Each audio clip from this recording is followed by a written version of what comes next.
How'd he do, you think? Everybody comes home.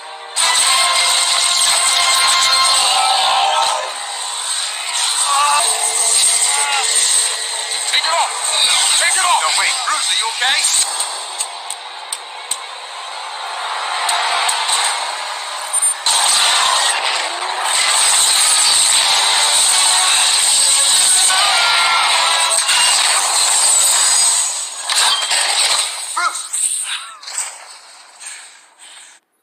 Hello people, my name is Eyes Wide Open, and yes, I am back at it with another one.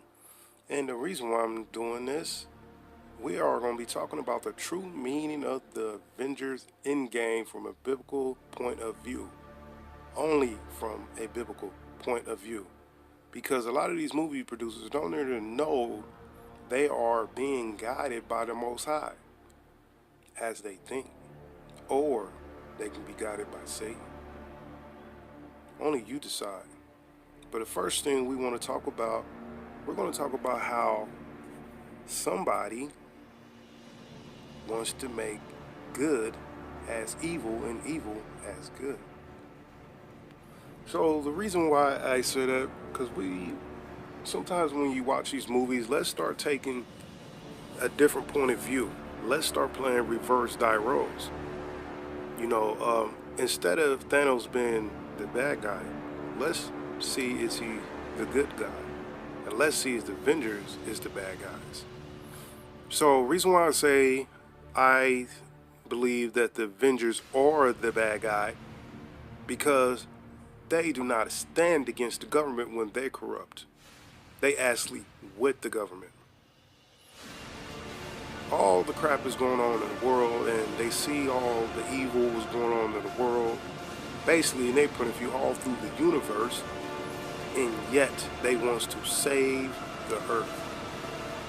But in this movie, just to give you a heads up, Thanos is basically AKA God. Because if you remember in the movie in the beginning, when one of his daughters said, "My father do not lie." Who quote that? The Bible. Because the Bible say the Father do not lie.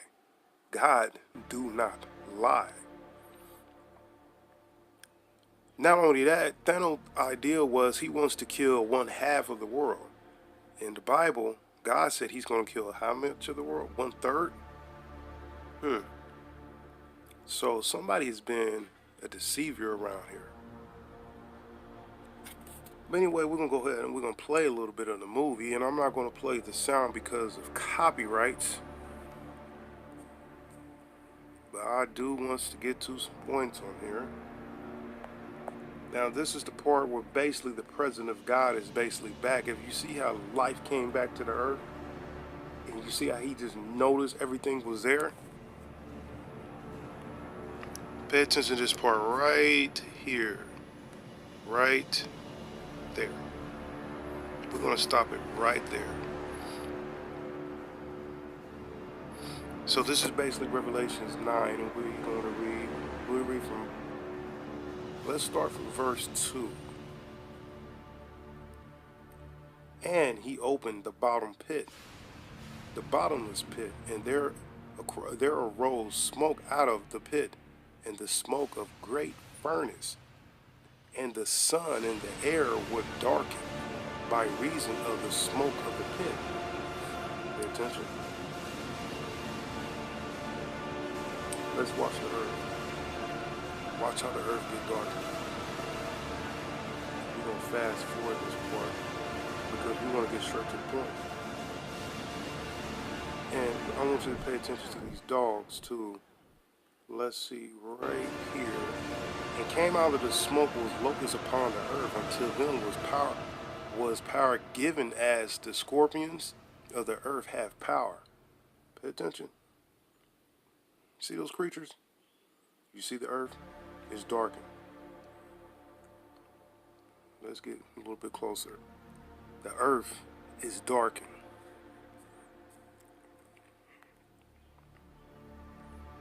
See, nobody ain't gonna tell you none of this stuff. As we see the smoke, we've seen the locusts. And it was commanded that they should not hurt the grass of the earth, neither any green thing, neither any tree, but only those men which have not sealed of God on their forehead. So we do know that the Avengers don't stand for no God. Somebody had to tell you this.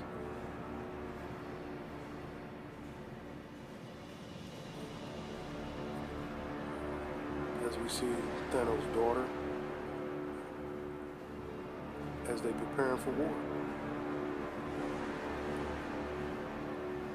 So if we go to Revelations verse 5, I want you to read it. I want you to see this part, and I want you to remember Infinity Wars, right?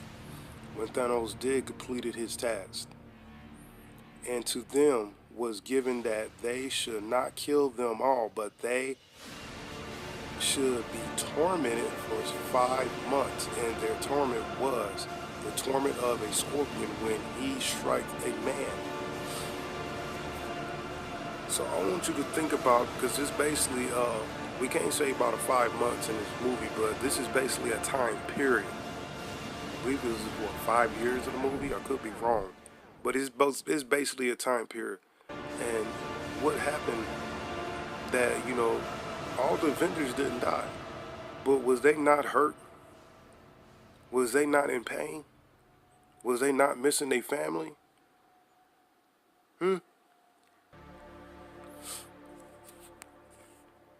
Verse 6. In those days shall men seek death and shall not find it, shall desire to die, and death shall flee from them. And let's think of Hawkeye. Do you remember when Hawkeye was going through the city in China, I believe? He was just killing people. Did he not want to die?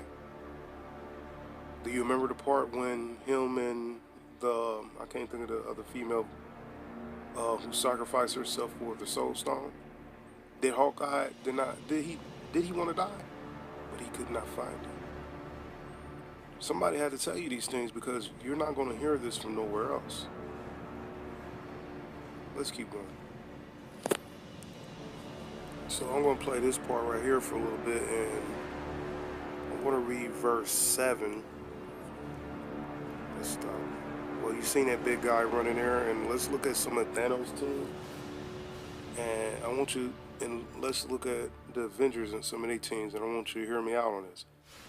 And the shape of the locusts were like unto horses prepared until battle, and on their heads were like crowns like gold, and their face were like the face of men. See that? Pay attention. And they had hair as the hair of a woman, and their teeth was as the teeth of a lion.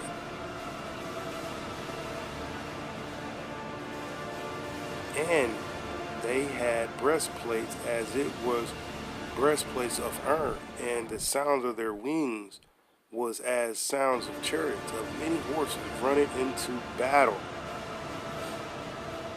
Nobody ain't gonna tell you this. Once again, I'm actually showing you from a biblical point of view. As you can see, how these battles is basically turning out to be.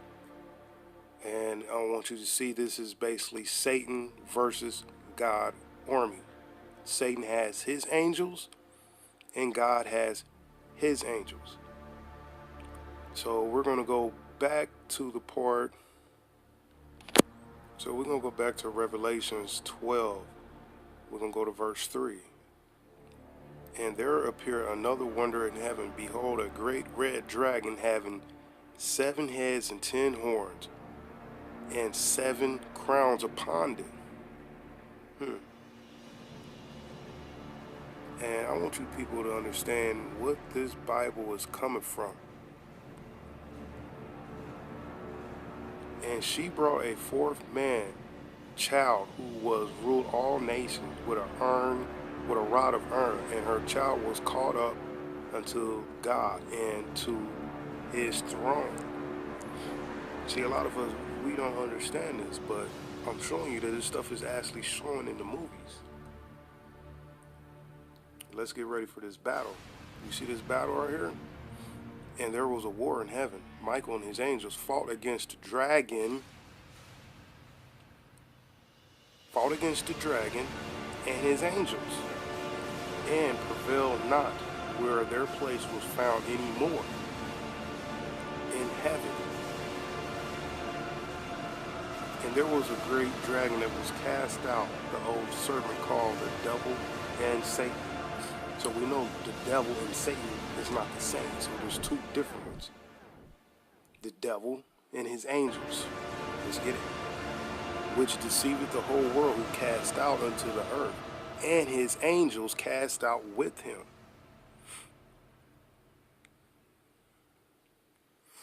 So we're going to read verse 10. And I heard a loud voice saying in heaven, now is to come salvation and strength, and the kingdom of our God, and the power of his Christ. For the accusers of the brethren is cast down, which accused them before of our God day and night. So I want you to pay attention, and what I'm about to say is I'm going to give you the breakdown of this with all these verses.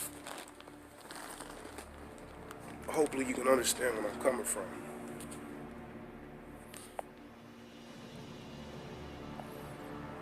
So basically the Avengers,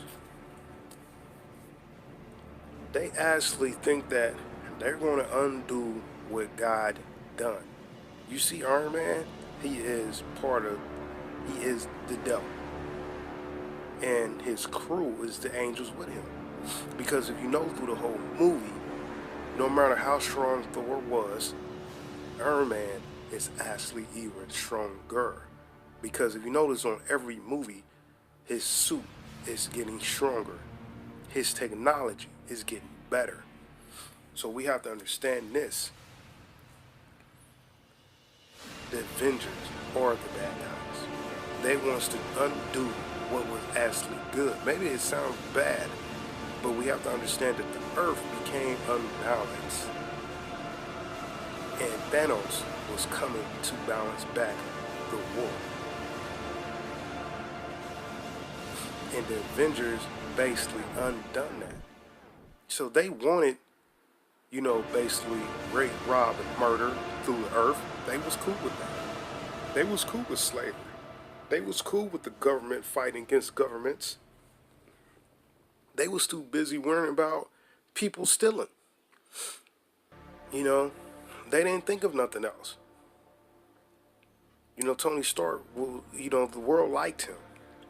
He was thinking about all his money, his pride. But nobody's not going to tell you this. We already know how Black Panther, how he got down. He only thought of himself. He had extreme pride. Killmonger, was he the bad guy? Pay attention to the movie. No, he actually spoke truth. Definitely when he was in the museum, he said, I'm going to take it the same way how you took it from my ancestors. By force. So look what the Avengers and all them doing. They trying to make it seem like these people are the good guys, and they truly not. They are the bad guys. No matter how we see it, maybe a lot of you don't want to hear it, but I'm just showing you, this earth is filled with evil. Hands down. And I'm going to pull up some more scriptures just to prove it. I could pull up the scriptures where God just talked about balance. It's all there. This is Revelation 13. And they worshiped the beast, which gave power unto the beast, and they worshiped the beast, saying, who is like unto the beast? Who is able to make war with him? Let's think through the movie, because I know what this beast is, even through real life. But we're gonna even take it through the movies, But who gave power unto them? In the movies, the government, the people. The people they was worshiping the Avengers. They was worshiping Tony Stark. He will be considered a beast. He was waiting. Who wanted some of this? You make war with me, I'm gonna give you what you want. And let's read verse 5. And there was given unto him a mouth speaking great things, blasphemy, and power was given unto him continue for 42 months. So once again, this is basically a time period. We have this because we know the days in the Bible is not 100% facts because time have been changed through the Bible. We know how times has been changing through the world. We do know that. But I want you to understand this is basically a time period. And when you did watch the movie, did you notice how Tony Stark was at peace? He had a child. He was cool. You know, everybody else was hurt. They was in pain. But you know, this dragon, you know, Tony Stark had his peace for a moment. He was happy. Then the Avengers came back saying, hey, we need to go back to fight. We need war. I want you to hear me out on this. Pay attention to this. These people are putting this stuff in the movies, and where do you think they're getting it from? Matter of fact, some of them is even atheists. They don't even believe in the Bible. They believe in nothing. But this stuff is lining up. But you know, we know what the Most High is going to do. We do. You know, even with Captain Marvel, you know, with the female, when she came out of there, you know, that's right here, verse 12, I believe. And there appeared a wonder. And there appeared a wonder, a great wonder in heaven, a woman clothed with the sun and the moon under her feet, upon her head a crown of 12 stars. I want you to pay attention to that because we're going to go back to the movie again. Let's go back to the movies where we can see this. You see Captain Marvel? Let's take it back a little bit. Watch out, Captain Marvel. She's going to just tear up the ship, you know. Here goes this wonder. Everybody was wondering, who was this power? Look at the power of the sun right there. You know, literally like the sun, the fire. You know, she destroyed his ship like it wasn't nothing. There she is, bursting flames.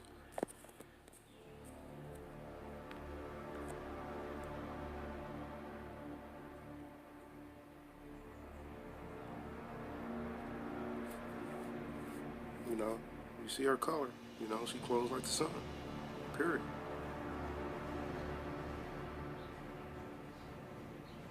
You know, we got the, you know, the 12 stars. You know, Captain America got a star. You know, all of them, you know, they represent a star. They stars what they do.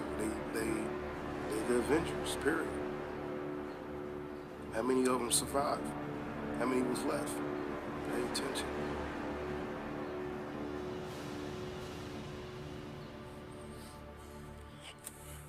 But anyway, thank you for watching my little video. This is just basically my thoughts. I just thought I'd give this a heads up and show you a biblical point of view. And I am going to show more movies that is literally lining up with the Bible. Once again, my name is Eyes Wide Open. Make sure you give me a like, give me a subscribe. Stay tuned for